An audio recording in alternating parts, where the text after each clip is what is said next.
에필로그 파트입니다. 나를 구하러 와줘라는 이야기입니다. 알파는 밤하늘을 향해 손을 뻗어보았어.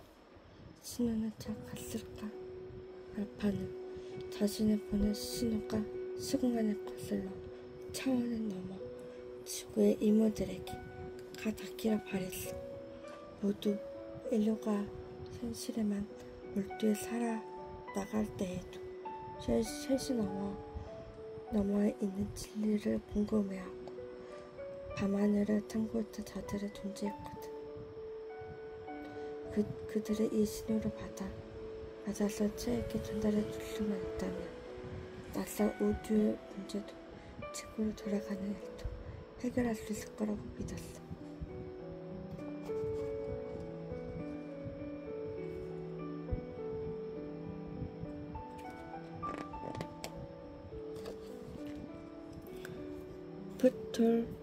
프톨레마이오스, 코페르니쿠스, 갈릴레이, 데카르트, 뉴턴, 그리고 이름이 남기지 못했지만 우주의 비밀에 다가갔던 수많은 탐구자들.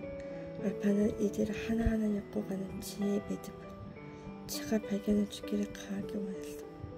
먼 옛날 시가 여행자, 제가 알파에게 사전 힌트를 주었던 것처럼 알파도 채에게 지름길을 알려주고 싶었거든.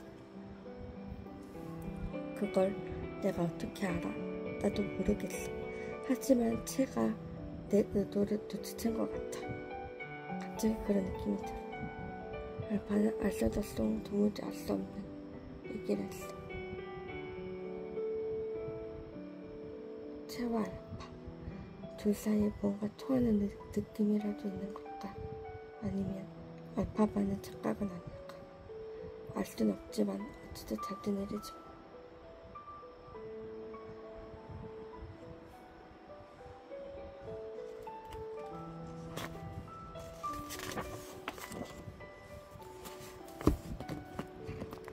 이렇게 10번 읽어보았고 마지막 11번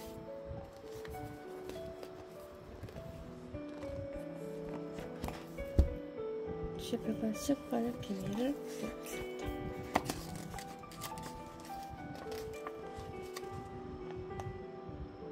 저자의 말을 읽어보고 차려보도록 하겠습니다. 프롤로그 다른 우주의 친구. 1. 빛은 무엇인가? 빛의 속도로 날아갈 수만 있다면. 특수상대성 이론 이상한 과학자들. 3. 일반 상대성 이론 시공간이 휘어졌다고. 4. 양자 역학 거시 세계 대 미시 세계 결정되지 않은 우주. 에필로그 행성의 아침.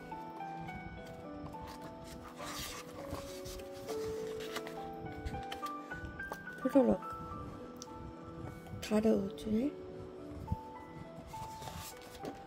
등장인물은 채, 알파, 디사피노, 아인슈타인.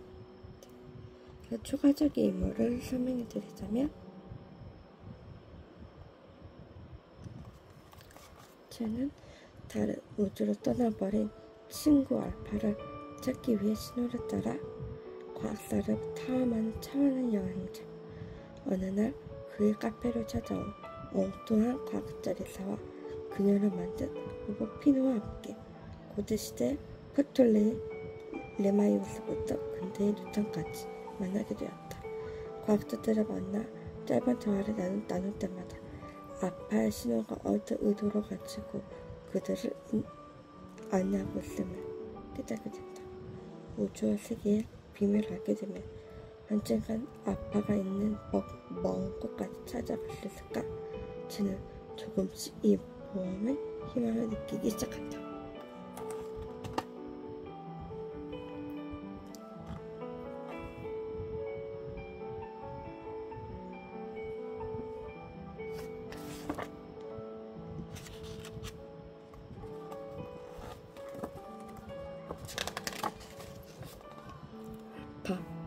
인간의 문제를 해결하기 위해 다른 우주와 행성을 창조해버릴 중간 단계의 신. 그러나 무엇이 잘못되었는지 아무리 기다려도 그의 행성엔 인간이 나타나지 않았고 기다림에 지친 아빠는 먼 곳에 있는 친구 채에게 신호를 보내기 시작한다. 채가 신호를 받아 그를 구하러 오는 동안 세상에 홀로 남은 아빠는 자연을 관찰하는 것으로 무료한 시간을 보내곤 했다. 그러다 어느 날 빛이 무엇인지 궁금해진 아빠가 이런저런 실험을 시작하는데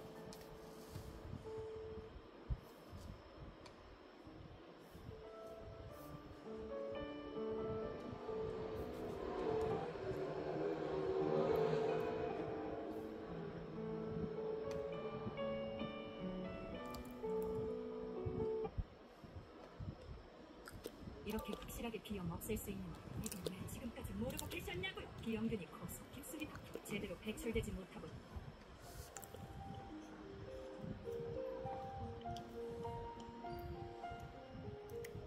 어느 날 반짝을 신호에 무슨 시간을 보내곤 했다. 그러다 어느 날 빛이 무엇인지 궁금해진 아빠가 이런저런 실험을 시작하는데 리사, 차원을 연구하는 과학자. 그녀는 오래전부터 동료들과 함께 사사 우주 기지를 만들어 다른 우주로 떠날 수 있는 기술적 준비를 끝내놓았다. 그러나 문제는 다른 차원으로 통하는 정확한 좌표를 구할 수 없다는 것. 그러다 어느 날 아빠가 보낸 강력한 신호를 발견하고 어쩌면 이 신호가 다른 차원으로 통하는 비밀이 되어줄지 모른다고 생각하는데 피노. 리사가 만든 로봇으로 다른 차원에서 들어오는 신호를 감지하는 기다. 그동안 아빠의 신호를 받을 때마다 신호의 거리와 위치를 계산하고 분석해왔다. 이제 조금만 더 데이터가 쌓이면 정확한 좌표를 측정할 수 있을 것만 같다. 아인슈타인, 20세기를 대표하는 천재과학자. 시간과 공간에 대한 기존의 이론을 완전히 뒤집은 등수상대성 이론을 발표한다.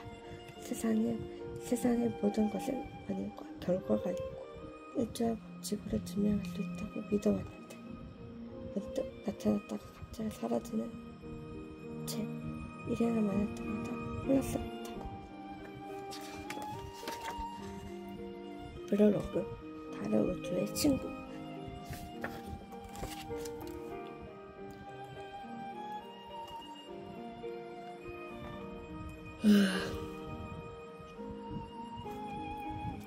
갑자기 여기 왜 온 거예요? 알파의 신호가 이쪽을 가리킨 킨가요? 궁금하게 많아진 채가 물었고 피노는 고개를 저었어. 그건 아니에요, 제사장님. 리사가 조금 머뭇거리더니 대답했어. 신호랑은 상관없어. 그냥 내가 당신한테 보여주고 싶은 게 있어서 데리고 온 거야.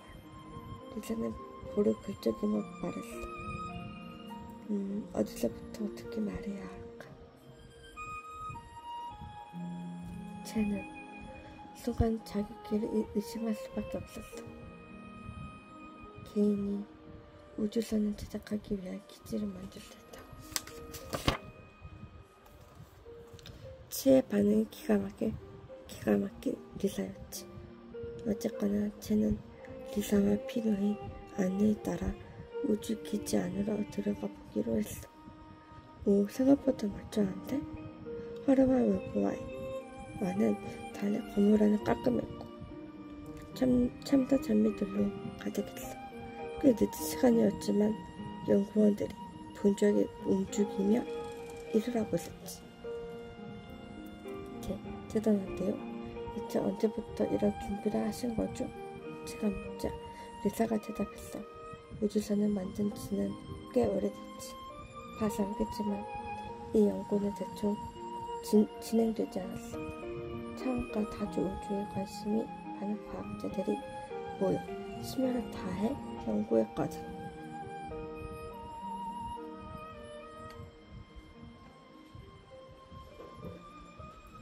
지금 당장이라도 떠날 수 있을 정도로 장비와 기술은 다 갖춰진 상태야.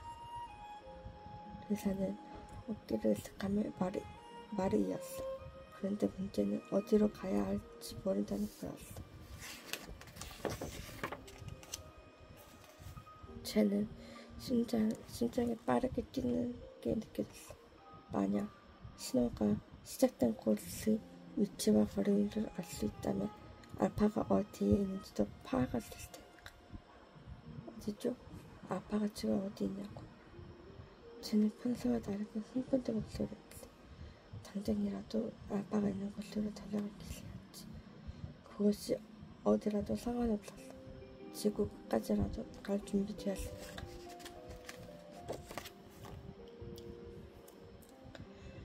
다른 우주라니. 쟤는 정신이 아득해졌어. 아빠가 그렇게까지 먼 곳에 있다고?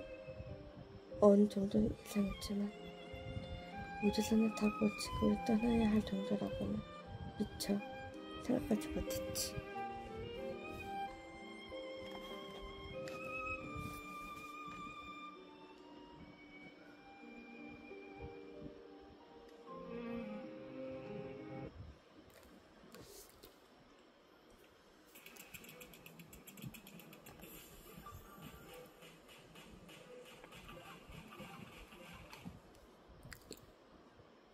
우주는 광활한 미지의 공간이야. 아무리 정확하게 좌표를 계산해 찾아간다 해도 중간에 길을 잃거나 사고를 당할 수도 있어. 제 이마에는 어느새 한 줄기 땀이 흘러내렸어. 당장이라도 떠나고 싶었지만 한편으론 마음에 붙잡혔지. 비노가 또다시 신호를 받은 것 같았어. 당신 친구가 또 신호를 보는 모양인데 어서 가자. 의사는 서둘렀어. 쟤는 너무 깊게 생각하지 않기로 했어. 지금처럼 신호를 줬다 보면 언젠가 알파와 마주하는 날이 다가올지도 모르니까. 그렇게 제 일행은 부드러운 주황 빛을 따라 새로운 과학자를 만나기 위해 차원의 문을 활짝 열었어.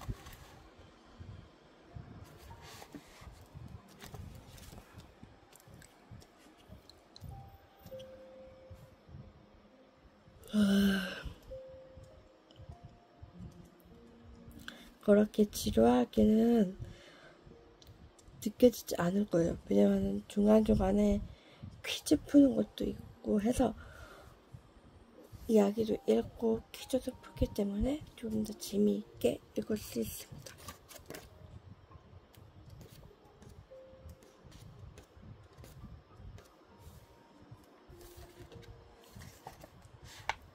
에필로그 행성의 아침 마지막 파트 입장.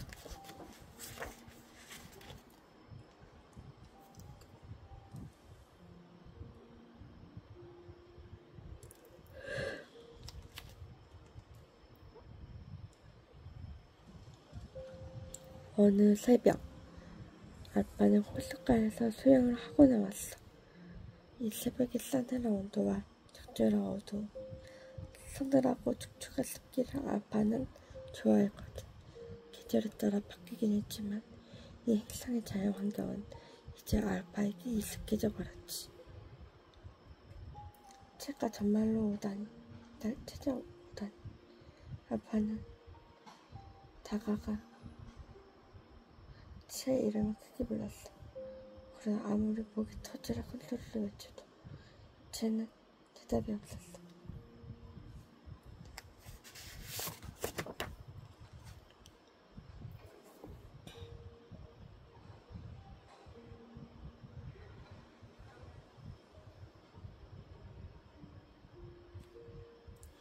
아휴, 정말 아파 죽겠네.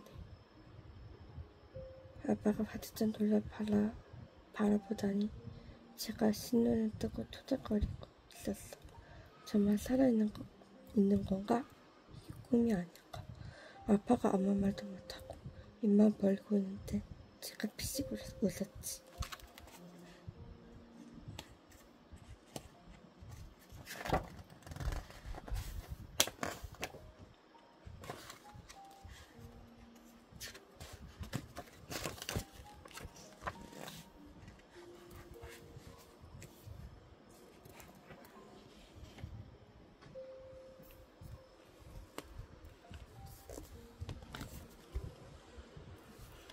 이렇게 최사장이 지대다볕이라는 책 두 권의 10과 11권을 읽어보았는데 재밌게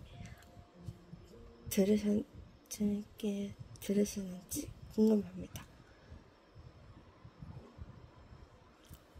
이 책을 같이 읽어보면서 다양한 책의 지식을 얻기 바라며 마무리하도록 하겠습니다. 그러면은 다음에 또 만나요. 그러면은 목요일날 또 다른 컨텐츠로도 찾아뵐 테니까 그러면 목요일날 만나요. 안녕.